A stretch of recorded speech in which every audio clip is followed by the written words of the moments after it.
Bismillahirrahmanirrahim. Alhamdulillahi rabbil alamin. Allahumma salli wa sallim ala sayyidina Muhammadin wa ala alihi wa sahbihi ajma'in. Allahumma salli wa sallim ala sayyidina Muhammadin nurika as-sari wa madadika al-jari wajma'na bihi fi kulli atwarina wa ala alihi wa sahbihi ya nur, amma ba'd. نوينا التعلم والتعليم والتذكر والتذكير والنفع والانتفاع والإفادة والاستفادة والحث على التمسك بكتاب الله وسنة رسوله والدعاء إلى الهدى والدلالة على الخير ابتغاء وجه الله ومرضاته وقربه وثوابه سبحانه وتعالى. قال الشيخ المصنف رحمه الله تعالى ونفعنا به وبعلومه وأسراره في الدارين آمين. رضي الله عنكم في قوله تعالى قالوا ما أنتم إلا بشر مثلنا وما أنزل الرحمن من شيء إن ما أنتم إلا تكذبون. قالوا ربنا يعلم جار مجرى القسم وزيد التأكيد به وباللام على ما قبله لزيادة الإنكار في إنا إليكم لمرسلون.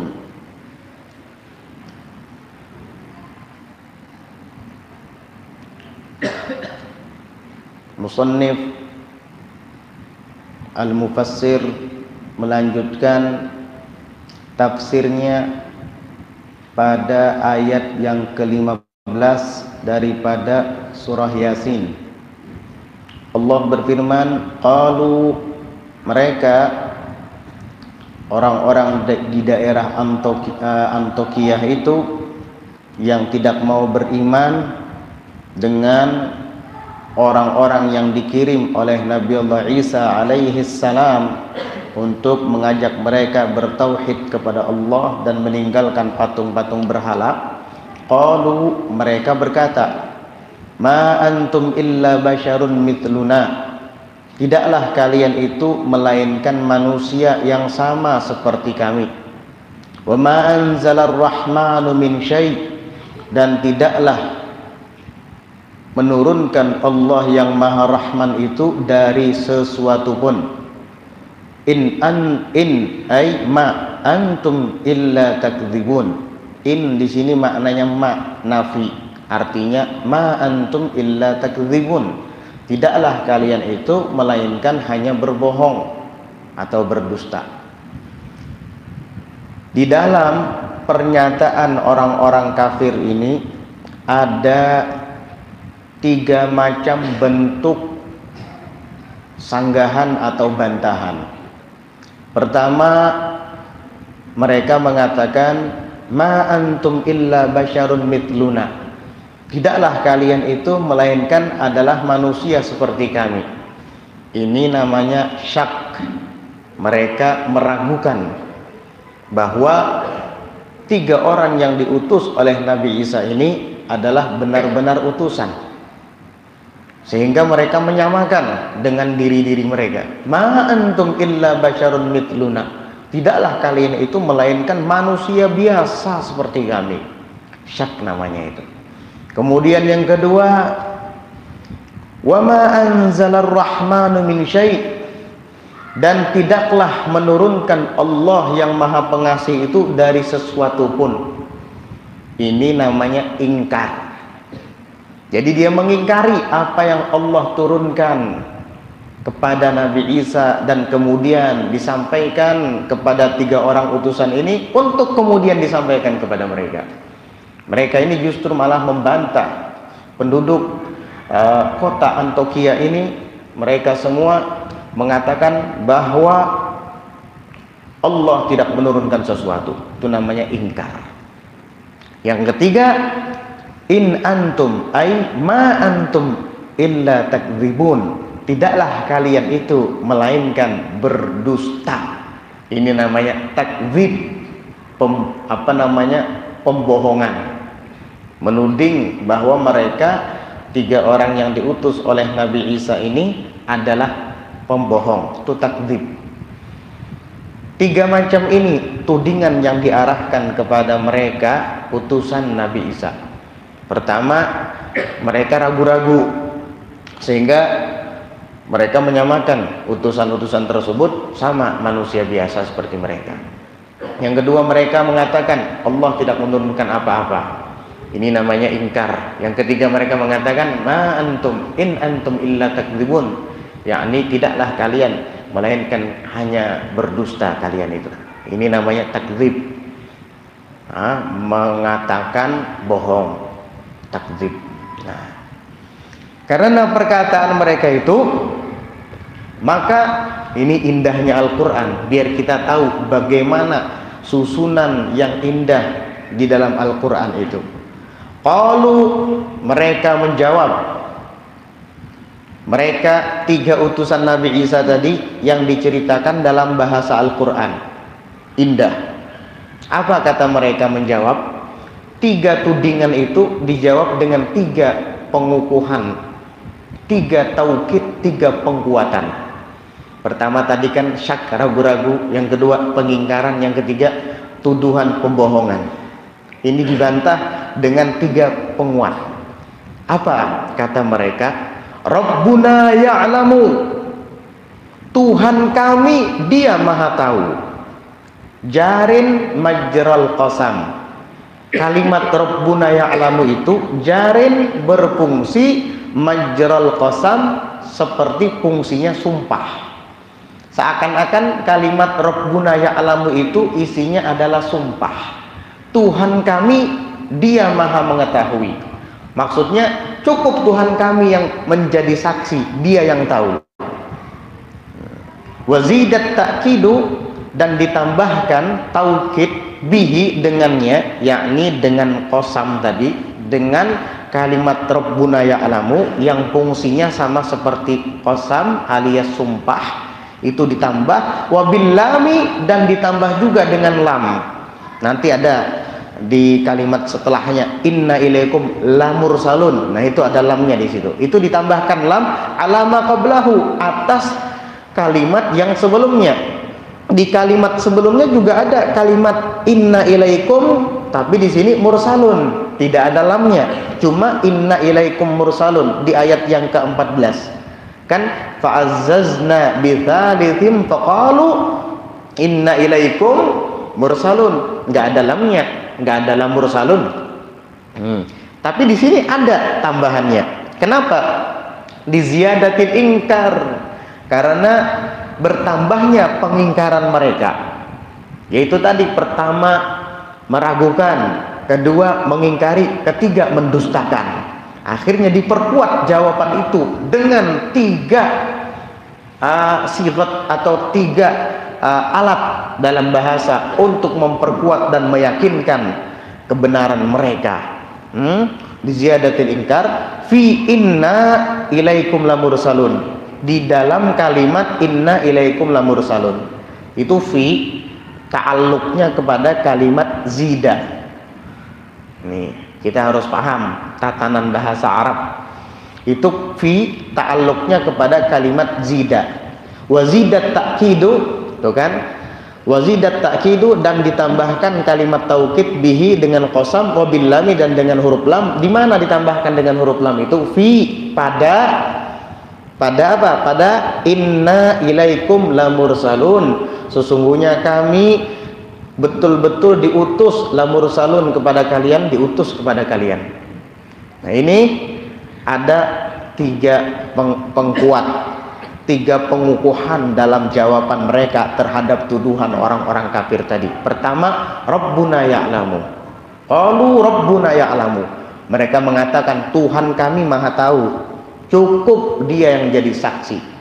Ini memperkuat, karena orang Arab itu tidak mau berbohong. Mereka paling takut dengan kebohongan.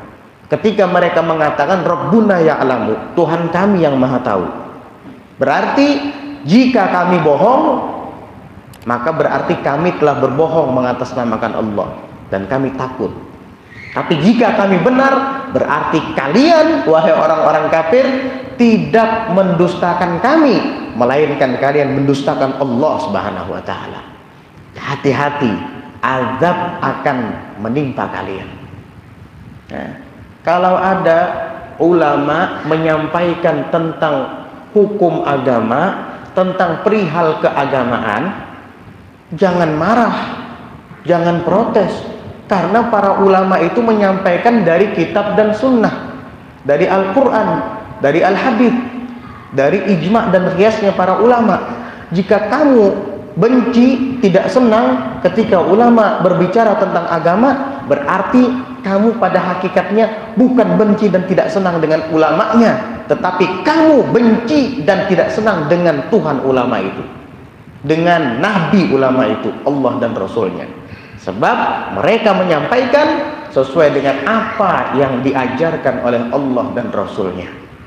Ketika ada ulama membahas tentang sholat, fadilat keutamaannya dan ancamannya bagi orang yang tidak sholat, kebetulan kamu tidak sholat, lalu kamu marah. Wah, apa itu? Membahas tentang ancaman orang yang tidak sholat, mentang-mentang saya tidak sholat. Bukan kamu yang dibahas oleh ulama tersebut, dia menyampaikan apa yang dia dengar dari Allah dan Rasulnya. Kalau kamu keberatan, berarti pada hakikatnya kamu bukan keberatan dengan ulama itu, tapi kepada Tuhan ulama, Allah Subhanahu wa taala. Nah, begitu. Seakan-akan para utusan Nabi Isa tadi, mereka mengatakan Rabbuna ya'lamu, Tuhan kami yang maha tahu, cukup ia yang menjadi saksi. Jika kami bohong, berarti kami berdusta mengatasnamakan Allah, dan kami tidak mungkin berani melakukan itu. Tapi jika kami benar, dan memang kami benar, kalian bukan mendustakan kami, tapi kalian pada hakikatnya mendustakan Allah Subhanahu wa taala. Siap-siap untuk mendapat azab. Hati-hati. Nah, ini yang disampaikan oleh Rasulullah SAW kepada Abu Jahal, kepada Walid bin Mughirah al-Makhzumi, dan kepada orang-orang kafir lainnya. Wadrib lahum mathala. Ini, berikan kepada mereka perumpamaan. Ini perumpamaannya. Tuh lihat orang-orang Antiokhia ketika Nabi Isa mengutus utusan untuk menyampaikan agama yang hak dan bertauhid kepada Allah, mereka malah menolak. Akhirnya mereka diazab. Nah, kalian mau kayak gitu, kata Nabi SAW. Ini perumpamaan tidak hanya berlaku di zaman Nabi SAW ketika itu saja, dan tetap terus berlaku sampai sekarang. Kalau dulu yang mereka ingkari dan tidak senangi adalah Nabi Muhammad SAW, tapi kalau sekarang adalah pewarisnya. Siapa? Para ulama. Al-ulama'u warathatul anbiya. Para ulama itu pewaris para nabi. Hati-hati kamu. Jangan macam-macam dengan para ulama. Ittaqu luhumal ulama fa innaha masmumah.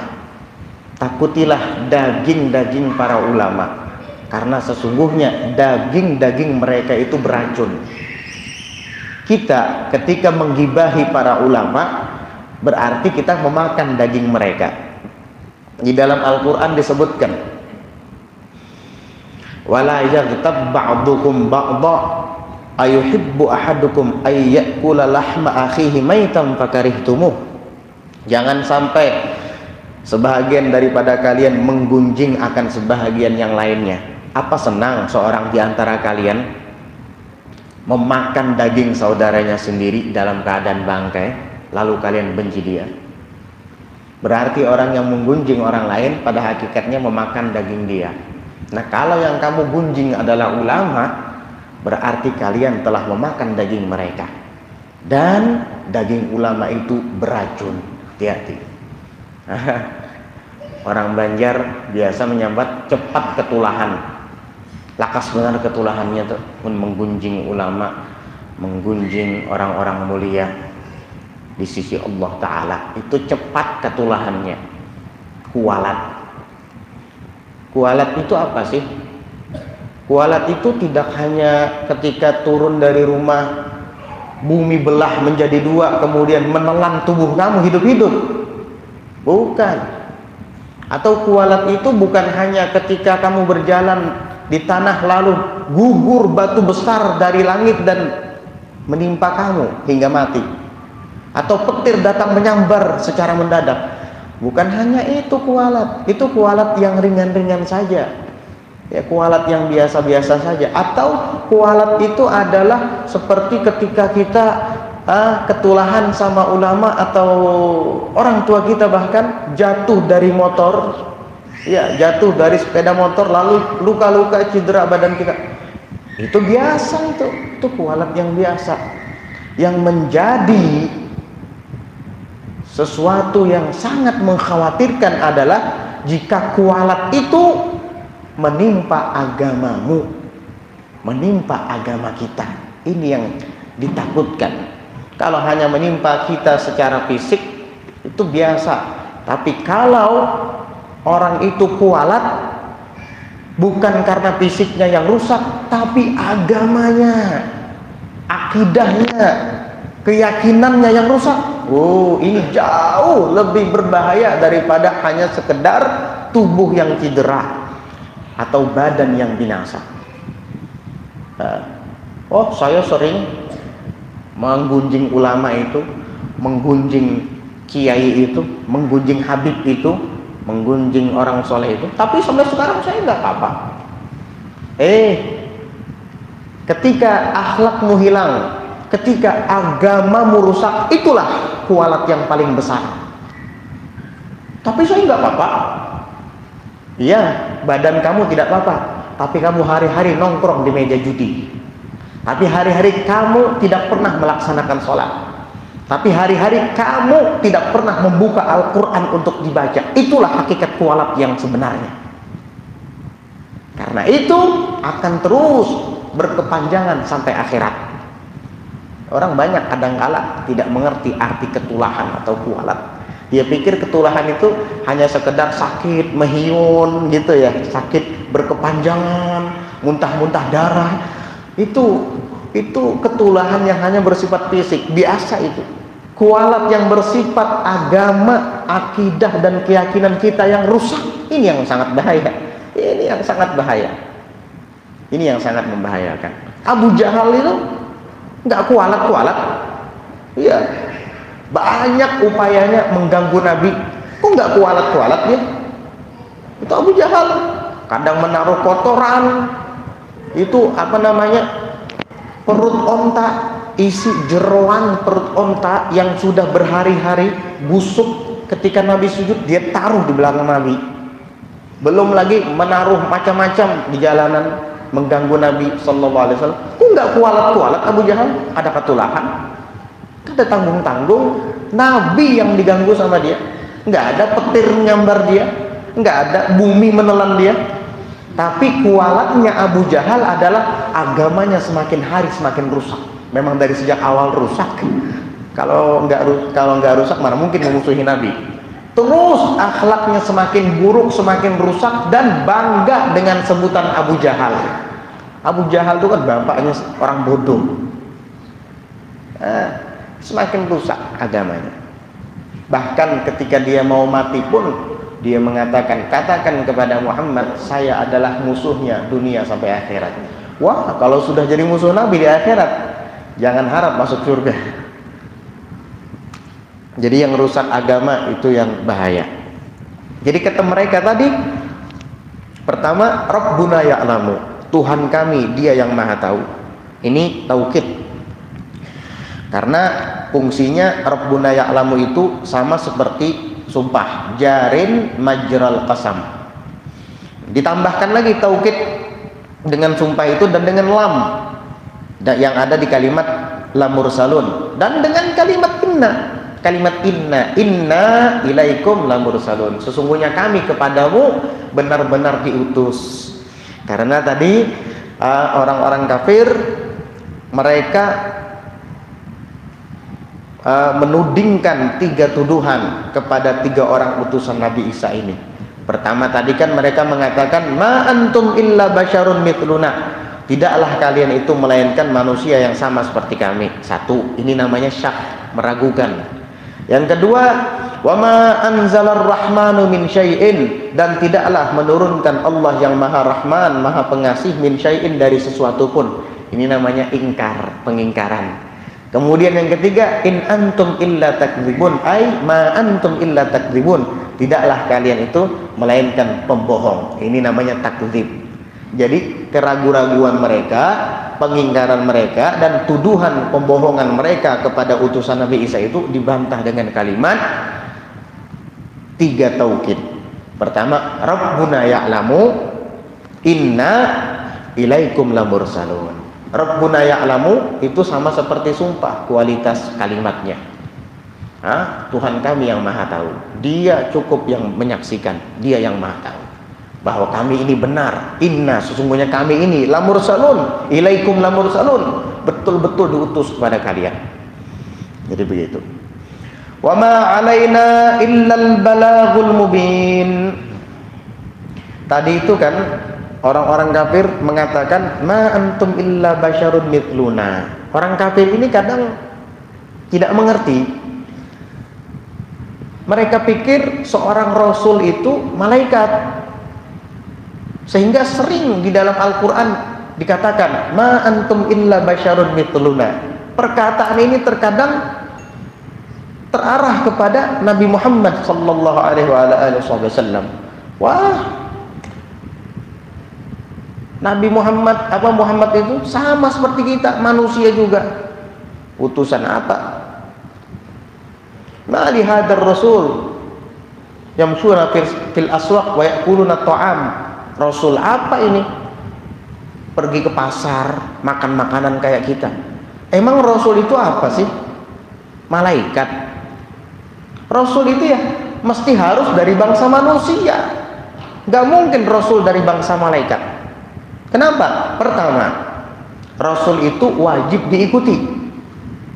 Laqad kana lakum fi rasulillahi uswatun hasanah. Wajib diteladani. Qul in kuntum tuhibbunallaha fattabi'uni. Seorang rasul utusan Allah wajib diteladani. Andai kata seorang utusan itu dari bangsa malaikat, bisa nggak kita meneladaninya? Wal malakul ladzi bila abin wa la aklala syurba wala nauma lahum. Malaikat nggak punya ayah, nggak punya bapak. Malaikat tidak makan, tidak minum, dan tidak tidur. Ayo, kalau nabi atau rasul dari bangsa malaikat, bisa kamu meniru mereka? Jangan tidur, jangan makan, jangan minum, mati kamu. Inilah kebodohan orang kafir. Dia pikir seorang rasul itu malaikat, apa?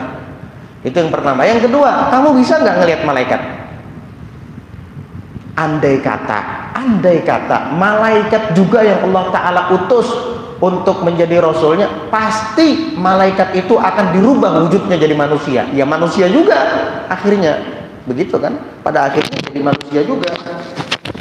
Makanya di dalam Al-Quran, di dalam ayat lain, Allah Subhanahu wa Ta'ala berfirman, walau ja'alnahu malakan la ja'alnahu rajula.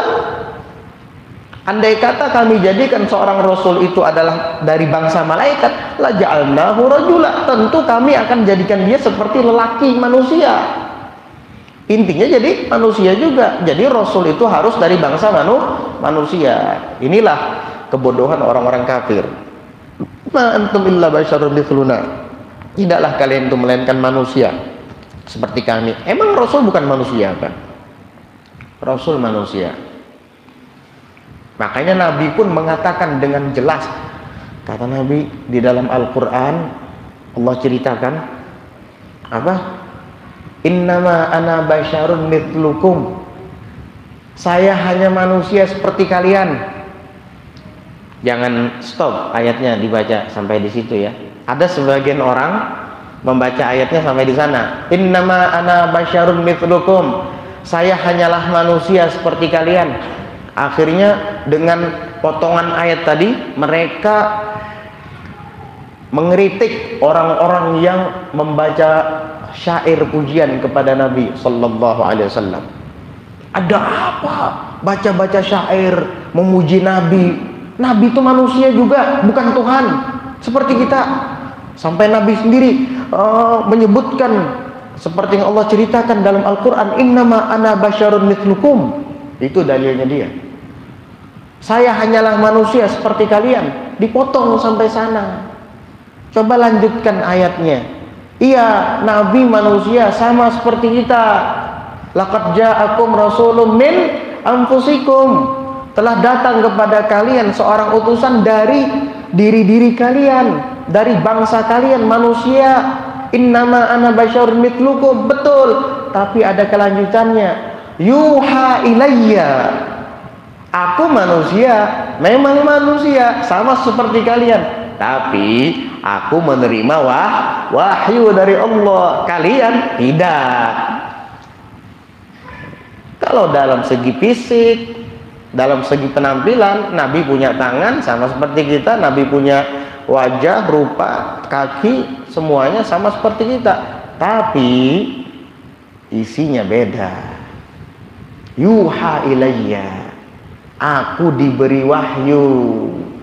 Ini makanya kamu jangan membaca ayat sepotong-sepotong, salah akhirnya. Jadi begitu.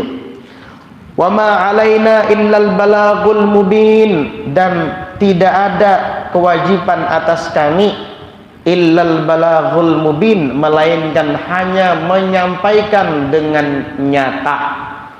Maksudnya apa? Ai at-tablighul bayyinu, yaitu penyampaian yang nyata, al-zahiru, yang nampak, bil adillatil wadihati, dengan dalil-dalil yang jelas. Nah, artinya al-balagul mubin itu adalah penyampaian yang jelas. Arti penyampaian jelas itu adalah dengan dalil-dalilnya. Begitu mereka yang diutus oleh Nabi Isa ketika menyampaikan permasalahan tauhid, itu mereka tidak omong kosong, pakai dalil. Jadi ilmu itu harus mendasar. Dalil itu al-adillatus syar'iyyah, dalil-dalil syariat itu ada 4. Pertama Alkitab, Al-Quran, sumbernya ada 4. Pertama Al-Quran, yang kedua As-Sunnah, hadis-hadis Nabi. Ketiga Al-Ijma', ijma', kesepakatan para ulama. Keempat Al-Qiyas, dan qiyasnya mereka. Ini yang terakhir, itu al-adillatus syar'iyyah menurut para ahli ilmu usuliyin namanya. Ya, ini di Quran nggak ada, di hadits nggak ada, apalagi ijma dan kiasnya ulama.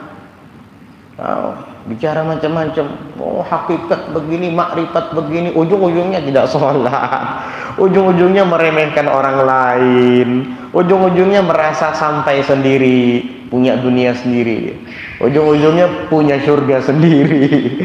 Astagfirullahaladzim. Pembicaraan yang tidak mendasar itu mudah dipatahkan.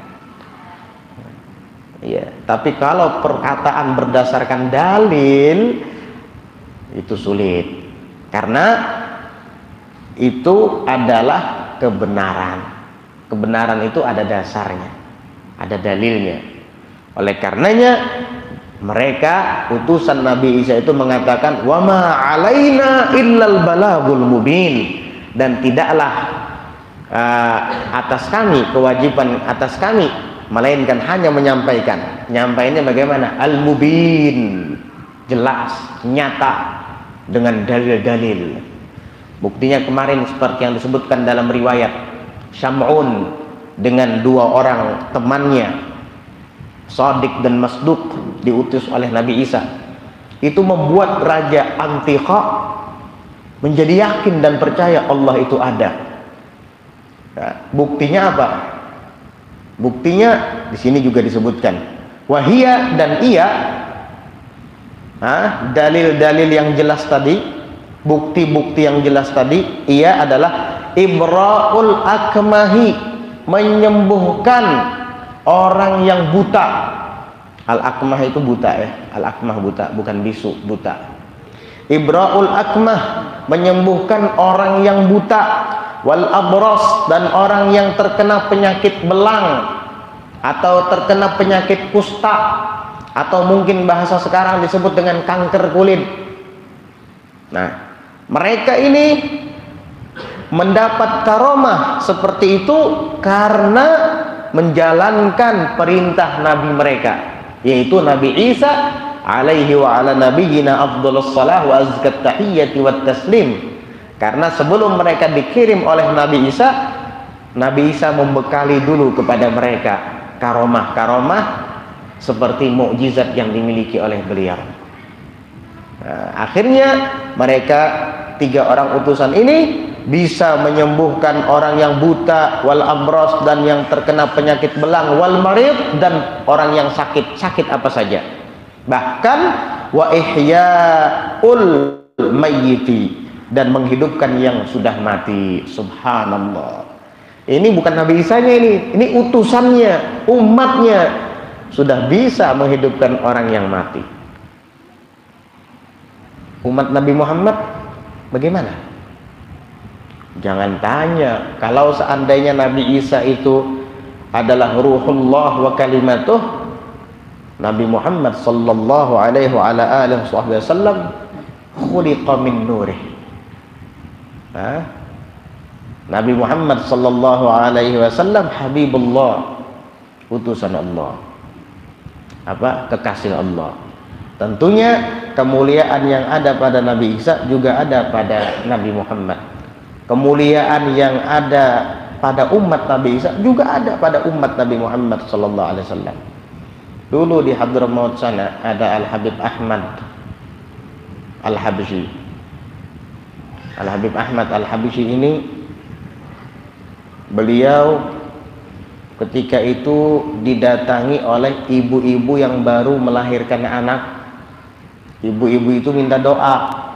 Lalu Al-Habib Ahmad Al-Habsyi mendoakan anak itu. Kata beliau, insya Allah anak ibu panjang umur. Senang ibu tadi. Pulang ke rumah. Beberapa hari kemudian si anak sakit. Setelah sakit akhirnya meninggal dunia. Sedih ibunya. Ketika si bayi itu akan dimandikan, ibunya teringat, loh, Habib Ahmad bin Muhammad Al-Habsyi sahibus syi'ib mengatakan bahwa anak saya panjang umur, tapi kok meninggal sekarang. Saya harus protes sama beliau. Dia datangi Habib Ahmad bin Muhammad Al-Habsyi sahibus syi'ib. Ya Habib, loh, ini ibu-ibu kemarin, ada apa? Beberapa hari yang lalu sampean bilang anak saya insya Allah panjang umur. Ya terus kenapa?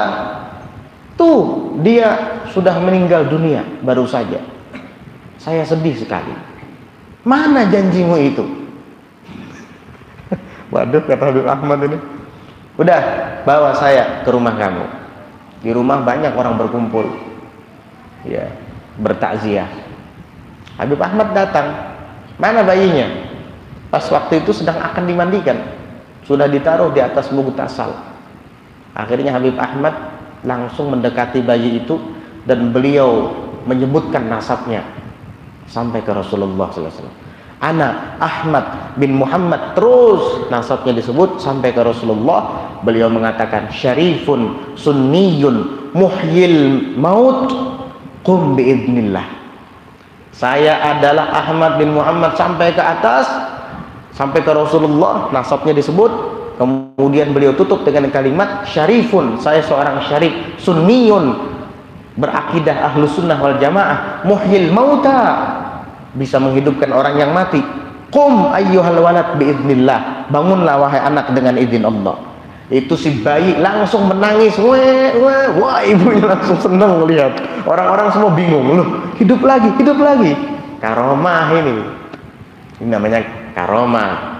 Orang umat Nabi Isa aja bisa menghidupkan orang yang mati. Bukan Nabi Isa, kalau Nabi Isa mukjizat wajar. Ini umat Nabi Isa Ini 3 orang yang diceritakan dalam surah Yasin. Di antara karamah mereka adalah Ihya'ul Mayyit, bisa menghidupkan orang yang meninggal. Umat Nabi Isa, apalagi umat Nabi Muhammad sallallahu alaihi wasallam, apalagi Habib Ahmad bin Muhammad Al-Habsyi sahib Syaib, bukan sekedar umat, bukan hanya umat, cucu keturunan Nabi Muhammad sallallahu alaihi wasallam.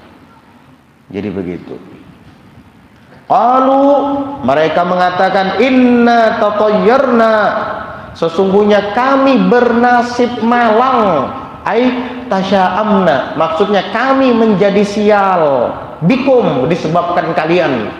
Kata orang-orang Antokiyah yang kafir tadi. Kenapa mereka mengatakan kami malang, kami sialan? Linqita'il matari anna bisababikum, karena dalam sejarah itu disebutkan linqita'il matar, karena putusnya hujan, anna dari kami, bisababikum, disebabkan kalian ini. Dalam riwayat disebutkan 3 tahun tidak turun hujan di daerah Antokiyah itu. Mereka menuduh itu karena kedatangan 3 orang ini ke kampung mereka. Mereka tidak sadar, mereka merasa mereka yang orang 3 yang diutus Nabi Isa ini yang bersalah. Padahal kesalahan ada pada mereka yang tidak mau beriman setelah didatangi oleh utusan. Akhirnya apa? Dijawab oleh dilanjutkan lagi perkataan tersebut oleh mereka, lain lamu qasamin. Lain itu lamnya lam qasam, maksudnya jawab qasam yang muqaddar, disembunyikan. Lain itu ada qasam di sebelumnya tuh. Wallahi lain. Jadi wallahi lain, makanya disebut dengan lam qasam. Seperti firman Allah Ta'ala di dalam Al-Quran, kalau ada lam biasanya dan sebelumnya tidak ada qasam, itu ditakdir ada qasamnya. Seperti laqad kana lakum fi rasulillahi uswatun hasanah, itu takdirnya adalah wallahi laqad kana lakum. Nah ini juga sama, wallahi lain lam tantahu lanarjumannakum, maksudnya demi Allah kami bersumpah. Lain, makanya lamnya itu disebut lamu qasam, jawab qasam yang mahdhuf atau muqaddar. Lain, dan demi Allah kami bersumpah, jika kalian lam tantahu, tidak berhenti mendakwahkan agama kalian itu, lanarjumannakum, sungguh kami akan lempari kalian itu bil hijarati, dengan bebatuan. Wala yamassannakum minna azabun alim, dan pasti akan menyentuh kalian daripada kami siksa, hukuman alimun, yang pedih, mu'limun, yang menyakitkan. Kalian terus begini berdakwah, hati-hati. Terus menyuruh kami untuk menyembah Tuhan kalian dan meninggalkan berhala-berhala kami, hati-hati. Kami akan lempari kalian dengan bebatuan dan kalian akan merasakan azab yang pedih dari kami. Diancam begitu. Apa jawaban mereka? Qalu, mereka setelah diancam seperti itu menjawab, ta'irukum, kemalangan kalian, syu'mukum, kesialan kalian, ma'akum, itu ada bersama kalian. Kalian bernasib malang dan sial bukan karena kami, tapi ma'akum, sebabnya itu ada bersama kalian. Kenapa? Bikufrikum, dengan sebab kekafiran kalian. Jadi tafsirnya itu ma'akum itu kesalahan, sebab tidak turunnya hujan 3 tahun bukan karena kaminya yang berdakwah, bukan, tapi karena kaliannya yang tidak mau menerima dakwah kami, tidak mau beriman dengan Allah dan Nabi Isa sebagai utusan Allah ketika itu. Makanya bikufrikum, ta'irukum ma'akum, bikufrikum, kesialan, kemalangan itu ada pada kalian. Sebabnya apa? Sebabnya bikufrikum, disebabkan kekufuran kalian. Tuba namanya ba sababiyah, disebabkan kekufuran kalian. Bikufrikum. Ain hamzatu istifhamin, a-nya itu ain, huruf a hamzah itu hamzah istifham. Hamzah istifham bermakna pertanyaan itu. Dakhalat ala in asyartiyati, masuk kepada huruf in asyartiyah. Ain, apakah jika, begitu. Wa fi hamzatiha, dan di dalam huruf hamzahnya ini at-tahqiqu wat tashilu, boleh dibaca tahqiq, jelas. Ain itu tahqiq namanya. Qalu ta'irukum ma'akum ain dzukkirtum. Ain itu tahqiq, artinya dua-duanya hamzah pertama istifham dan hamzah huruf syarat syartiyah tadi, in syartiyah itu dua-duanya dibaca tahqiq, dibaca jelas bunyinya. Ain. Wat tashil, dan boleh juga di hamzah in syartiyah itu dibaca tashil, artinya tidak jelas tapi dibaca, bukan ditiadakan, dibaca tapi tidak dengan jelas pengucapannya. Jadi bunyinya bagaimana? Hamzah istifhamnya tetap tahqiq, tapi hamzah dari in syartiyahnya dibaca tashil. Bunyinya begini: ain dzukkirtum. Qalu ta'irukum ma'akum ain dzukkirtum. Jadi jangan heran kalau ada yang baca ain dzukkirtum. Loh, saya biasanya baca ain dzukkirtum, ini kok baca ain dzukkirtum? Itu namanya tashil. Ini babnya adalah ilmu qiraat ini. Iya, ilmu qiraat. Wa idkhali alifin bainahuma, wa idkhali alifin bainaha biwajhaiha, dan memasukkan huruf alif bainaha biwajhaiha, dengan dua wajahnya tadi, wa bainal ukhra, dan diantara hamzah yang satunya lagi, hamzah yang lainnya lagi. Maksudnya apa ini? Biwajhaiha ini memasukkan alif diantaranya, antara hamzah syartiyah tadi in, dimasukkan alif di situ, biwajhaiha, dengan dua wajahnya tadi, maksudnya dengan dua cara membacanya tadi. Boleh dimasukkan hamzah, boleh dimasukkan alif di situ. Dua cara membacanya tadi apa? Tahqiq sama tashil tadi. Tetapi dimasukkan hamzah di antaranya, wa bainal ukhra, dan di antara alif yang satunya lagi. Kan ada dua di antara hamzah yang satunya lagi, kan ada dua hamzah. A hamzah istifham, in hamzah syartiyah pada kalimat ain. Nah, di antara hamzah istifham ini dengan hamzah syartiyah tadi boleh ditaruh alif. Berarti hamzahnya dibaca panjang. Bunyinya bagaimana? Qalu ta'irukum ma'akum ain dzukkirtum. Jadi panjang, ain dzukkirtum, karena di antara dua hamzah ditaruh alif, akhirnya jadi mad.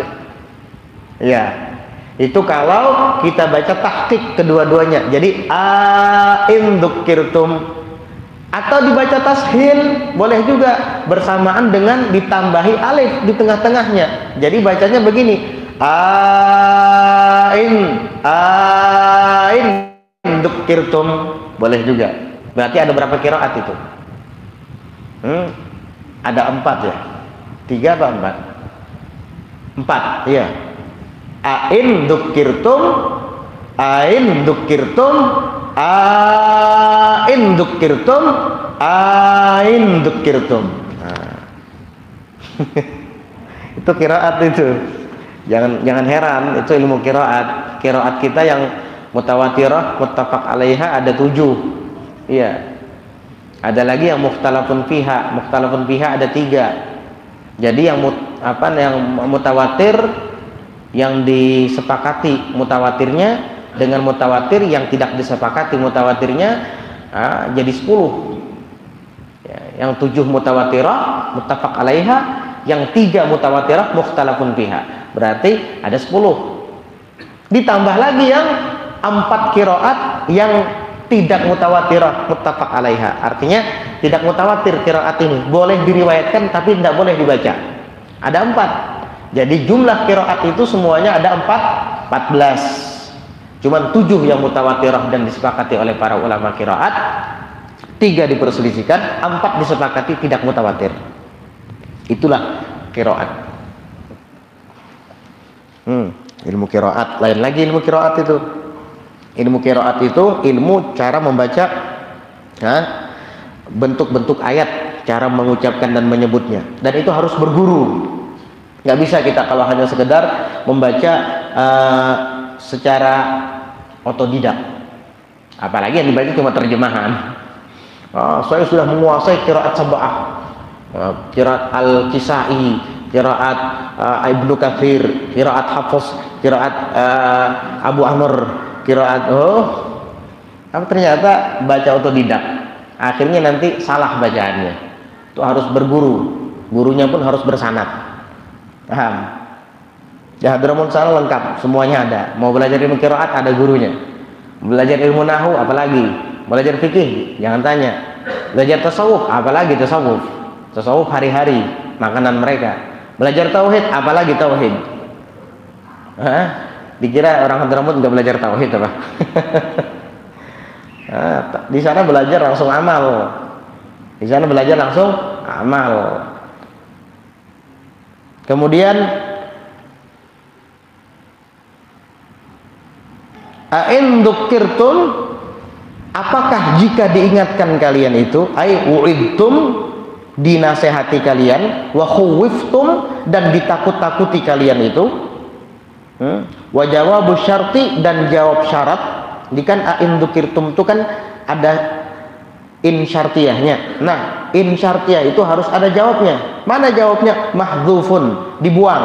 Ai adalah jawabnya adalah tatayyartum wa kafartum wa huwa mahallul istifham, dan ia itulah tempatnya istifham tadi. Jadi kalau kita terjemahkan secara bahasa tafsir bunyinya begini, a'in dzukirtum, apakah jika kalian itu diingatkan, jika kalian itu dinasehati, jika kalian itu ditakut-takuti, kafartum atau tayyartum wa kafartum, kalian justru malah menganggap sial, malang, dan kafir.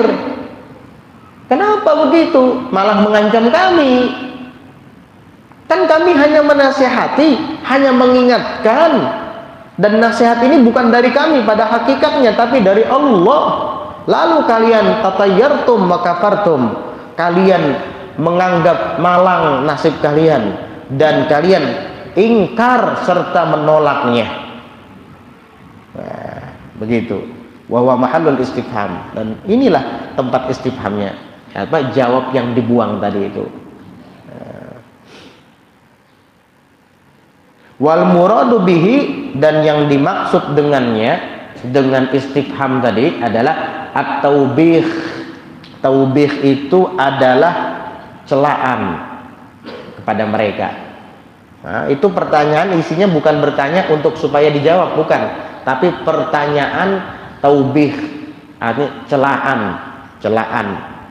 Kayak kita juga ketika anak kita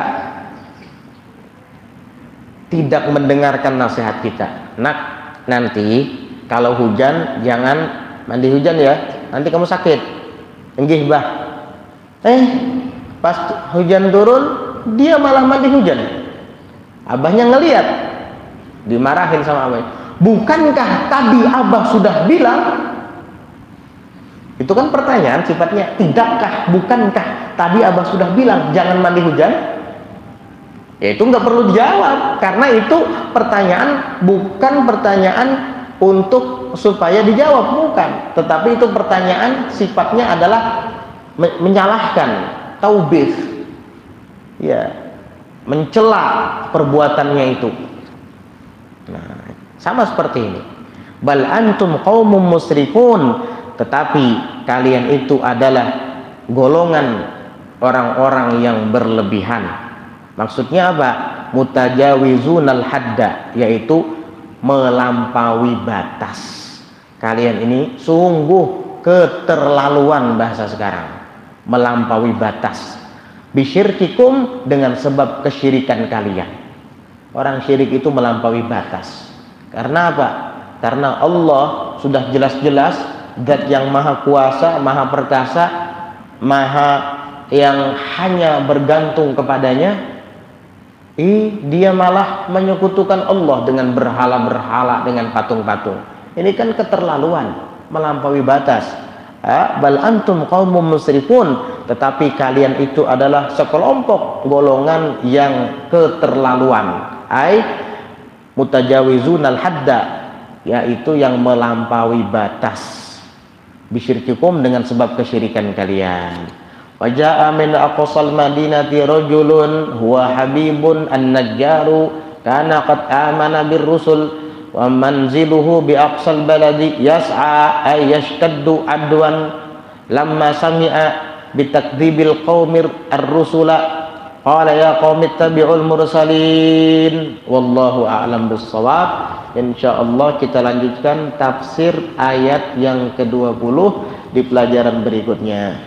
Besok hari Senin, besok hari Kamis kita libur dulu, libur sampai Jumat libur. Hari Sabtu kita lanjutkan lagi insyaallah ya. Jadi 2 hari libur. Dalam seminggu kita kegiatan hanya 5 kali pertemuan, dari Sabtu sampai Rebu. Sabtu, Ahad, Senin, Selasa, Rebu. Kamis dan Jumat kita libur. Jadi besok hari Kamis libur dulu, insya Allah hari Sabtunya kita lanjutkan. Wallahu a'lam bissawab. Mudah-mudahan Allah Subhanahu wa taala senantiasa selalu menjadikan kita istiqomah dalam menjalankan segala perintahnya, menjauhkan segala larangan-larangannya, dan menuntut ilmunya. Dan mudah-mudahan Allah jadikan kita sebagai hamba-hambanya yang mukhlisin, mustaqimin, ikhlas dan istiqamah. Amin.